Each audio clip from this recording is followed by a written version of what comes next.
Only health channel में आपका स्वागत है।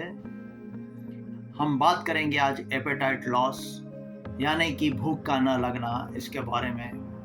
भूख न लगना एक सामान्य बात है, लेकिन यह किडनी कैंसर या शुगर आदि बीमारियों का भी संकेत हो सकता है।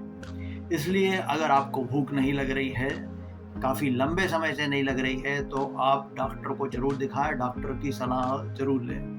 और इसके अलावा मैं आपको कुछ ऐसे एक्यूप्रेशर के पॉइंट या ऐसे तरीके बताने वाला हूँ जो कि आपकी भूख बढ़ाने में आपको सहायक होंगे, आपकी सहायता करेंगे। जैसा कि आप जानते हैं कि एक्यूप्रेशर जो तकनीक है वह एनर्जी बैलेंस पे काम करती है। कि बेसिकली हमारे शरीर में हार्मोन होते हैं जो कि हमको भूख लगने में या भूख ना लगने में जिम्मेदार होते हैं। तो लेप्टिन और घ्रेलिन नाम के दो हार्मोन्स हमारे शरीर में जनरेट होते हैं। आप ऐसा मान सकते हैं कि लेप्टिन अगर हार्मोन हमारे शरीर में जनरेट होकर हमारे मस्तिष्क को सूचना पहुंचा रहा है, तो इसका मतलब कि हमारा पेट भरा हुआ है। और घ्रेलिन हार्मोन जो है वो यह बताता है कि हमारा पेट खाली है, हम भूखे हैं। तो घ्रेलिन हार्मोन को आपको जनरेट करना है, आपको बढ़ाना है आपके शरीर में, तो आपको एनर्जी बैलेंस करना पड़ेगा। उसके लिए कुछ एक्यूप्रेशर पॉइंट हैं और कुछ ऐसी खाने वाली चीज़ है जिसको आपको उपयोग में लेना पड़ेगा। तो ये तीनों मैं आपको बताने जा रहा हूँ।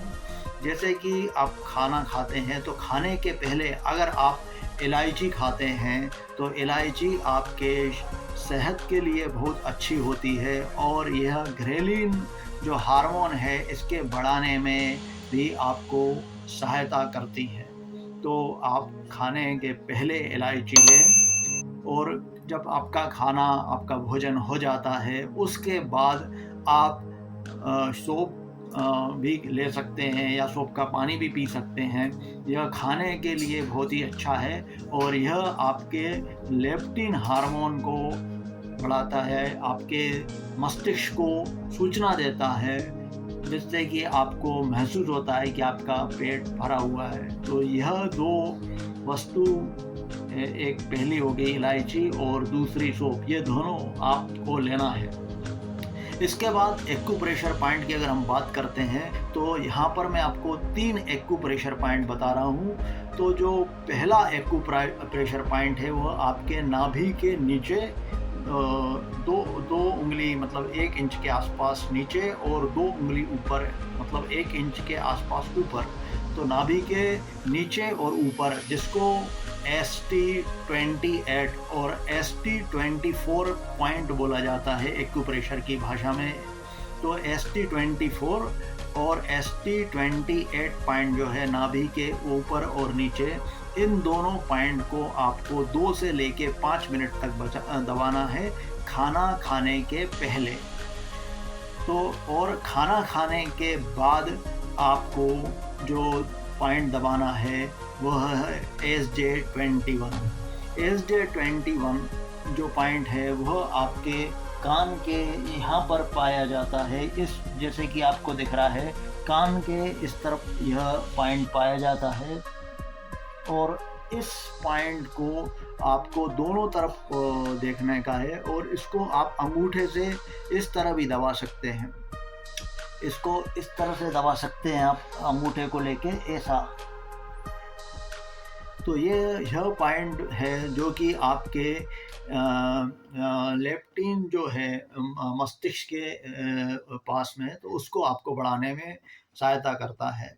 और ये जो मैंने आपको ST24 और ST28 पॉइंट बताए हैं, यह स्टमक और जो पेनक्रियाज है आपके बॉडी में, इसको एक्टिव करता है। जैसे कि आप जानते हैं कि पेनक्रियाज जो है वो शरीर में ग्लूकोज को नियंत्रित करता है, बैलेंस को नियंत्रित करता है और स्टमक जो है आपकी गैस डाइजेशन से रिलेटेड चीज़ों को बैलेंस करता है। इसलिए यह तीनों एक्यूप्रेशर पॉइंट जो है आपके नाभि के ऊपर, नीचे और कान के पास में, यह आपके एनर्जी बैलेंस को बहुत ही बढ़िया तरीके से बैलेंस करता है। आपके खाने के इनटेक को और एक्सपेंडिचर्स को, दोनों को, आपकी ऊर्जा को कैसे बैलेंस कर सकते हैं। तो आप ये ट्राई कीजिए। खाने के पहले इलायची, खाने के बाद सोप या सोप का पानी, और ये तीनों एक्यूप्रेशर पॉइंट आपकी भूख 3 से लेके 5 दिनों के बाद एकदम बैलेंस हो जाए। तो आप हेल्दी और फिट बने रहिए और हमारे चैनल से जुड़े रहिए, यही हमारी आशा है। Thank you. फिर मिलेंगे एक अच्छे टॉपिक के साथ। तब तक के लिए बेस्ट विशेस।